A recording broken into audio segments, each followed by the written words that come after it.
Hi, thanks for stopping by to watch me, Leah, cook kosher. Today I'm going to show you how to make Sufganiyot, a Chanukah favorite, and really they're not that hard to make. Let me show you how.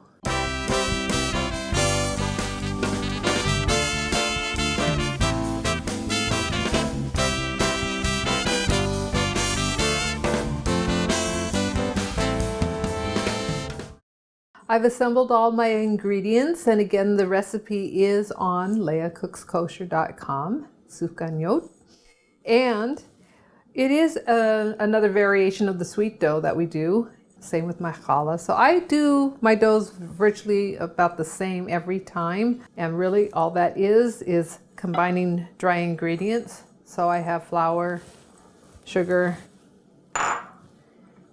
yeast, dry yeast. I also use, it's the rapid rise yeast, which is totally okay just to toss in with the dry ingredients.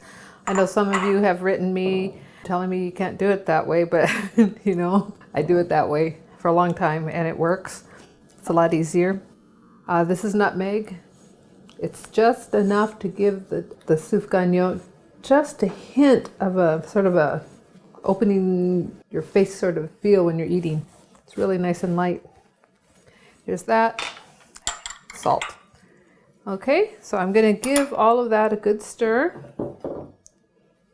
And then my wet ingredients, this is margarine with water. You can see it's pretty steamy hot. So one advantage of having that yeast in with the flour, I'm not gonna kill my yeast accidentally. And if I was really worried about it, I could also add the milk to it. And then I can just go ahead and add all of that into there. And my 4 eggs, which are already checked. Just mix it, a good mixing by hand, and then we will turn it out on the tabletop. And then when you get to that certain point where you know you're just gonna have to put your hands in there. I'm gonna add just a little bit more flour on top. I don't want to make too stiff of a dough, so it's rolling away from the sides. You can see it's a little bit tacky, but that's okay. We'll keep working it. Put a little flour on the counter. Pull my dough out. And since I'm going to use this bowl for the dough to rise in, I'm going to scrape everything out that I can. And just add that to my pile. And then of course you need with a rocking motion, so you're going to put a little more flour and push, rotate, push, rotate, push, rotate. It's always a quarter turn. People ask, can you do that in a bread machine? Can you do this? I have no idea. I don't have a bread machine. Maybe that's the wrong answer, but I have really very few appliances. I like doing things like this by hand. And keep going for maybe another 5 to 10 minutes, whatever time you've got. I mean, usually with the yeast type breads, what you're looking for is to be able to pull it without breaking. And so you can see it's tearing. So, but we've just started, so we can keep going. And I'll see you back here in about 10 minutes. All right, that looks about right. So I'm going to round it up. You can see air pockets starting to form. I'm going to take my bowl, put a little bit of oil in there, and just with my fingers rub it around a little bit. And then I'm going to take my dough, push it, and then round it up. And then I am going to cover it with my tea towel. My bowl is toasty warm, but not so hot that it's going to cause the dough to collapse. So we're going to open that up, and there's our beautiful dough. And again, just like our babka dough or a challah dough, if we put 2 fingers in like that and they stay, our dough's ready. So we're going to pull our dough out, or you can actually just pour it out. And remember, I made a double batch, so it looks like a lot of dough, But then again, I'm thinking I like that. All right, so you can see it's nice and light. I'm gonna go ahead, put a little bit of flour on my surface. And I'm not really punching it down. They say, what's the point? We want it to rise back up anyway, so just gonna stretch it out a little. And then use my rolling pin, a little more flour. And I'm just gonna roll that down. You see how nice that dough just rolls out? Not too much pull back. The thickness is only about 1/2 inch or so. We're going to let it rise again, and then we're going to put it in the hot oil. That's going to cause it to really expand. So we don't want it to be too thick. Now I have a nice heavy ring. I like to make mine a little bit bigger. If they're too small, they kind of ball up when they rise, and 2 inches, 2.5 inches. Okay, and then just push down all the way to the counter.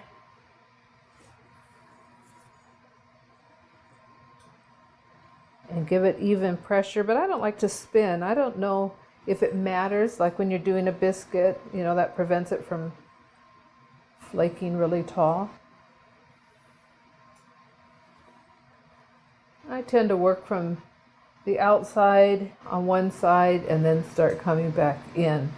I also like to get my ring right there, right next to each other. There, I don't have to spend too much time rolling and rolling. The dough gets tougher every time it gets rolled. So we can just go ahead and pull up our excess dough.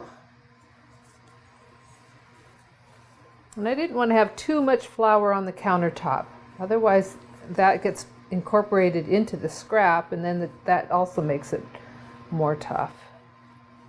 I like to pull out the scrap first, and it maintains my circles. If I start trying to pull on my circles, they might get distorted a bit. I'm going to give this a few kneads here off to the side, just so I can get that back together. It's pretty smooth.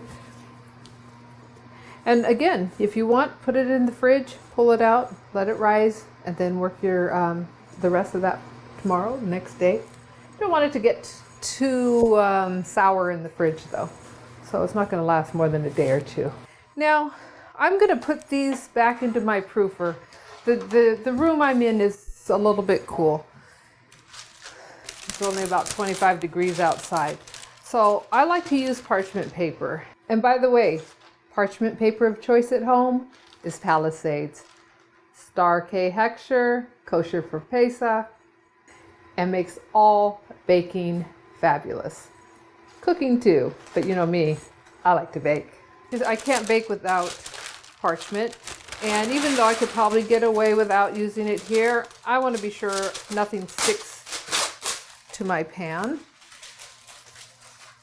Just fit that right in there, and gently, gently, gently lift those. Now they're going to rise, so give them, they're not going to rise so much out, but give them space.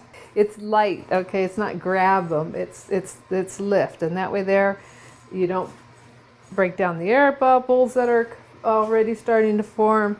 You don't distort the shape. Beats going down to the donut shop, that's for sure. Okay, so this is full. I'm going to slip this one into my oven that is on a very low temperature. It's 85 degrees. Most ovens don't do 85 degrees. So if you want to just slip it in there with a gas pilot on or a hot bowl of water underneath, that works too. Of course, it's my Cadillac, so I'm a little bit spoiled. Have risen, double in bulk, very light. They're very, very light. So they're ready to fry. I have heated up some oil in my deep fryer because it's so much easier to have something like this than doing it on the stove top. And because I'm doing it in front of you, we're going the easy route. But at home, if you're going to do it on the stove top, invest in a thermometer, because it's very important that the oil is the correct temperature, 350, 375 degrees, Otherwise, the donut will just become so soaked with oil and very heavy. So you want the hotter oil. This particular unit tells me when the oil's hot. I did use this machine when I made chicken, so this is officially my meat fryer. So from this point on, I made my dough parve. I'm going to cook it in the meat fryer, and then I'm going to eat these donuts before and after I eat brisket, okay? Of course, this is a small basket. It's only going to hold maybe 3 at a time. I'm of the opinion that Sufganiyot are the best right when they're made. I don't even like to make them to send them out on jobs because I feel like after they've sat, they're not that great. So see, the oil's nice and hot. They just start puffing immediately. And they don't take that long. Give them a couple of minutes. I, of course, work in the commercial world, so I have access to very specific oils for frying that hold, they'll maintain a good temperature and won't smoke clear up until 490 degrees. On the shelf at the supermarket, I haven't found as great of a selection beyond just salad oils. If you can go to a restaurant supply house and look for something, a canola oil or a rice bran oil that has a hechsher that says, you know, high smoke point, on and on. When the bubbles slow down, then you kind of know you can turn them over. And before I do any more, I am going to double check if they're cooked inside. So all I'm going to do is take a very sharp paring knife, cut into there. Wow, amazing fryer, it's beautiful. They're done all the way to the inside. So I'm just going to let those drain on the paper towel, but of course there's not even that much oil because it is the correct temperature. All right, I'm going to take a break from frying so I can show you how to finish the Sufganiyot.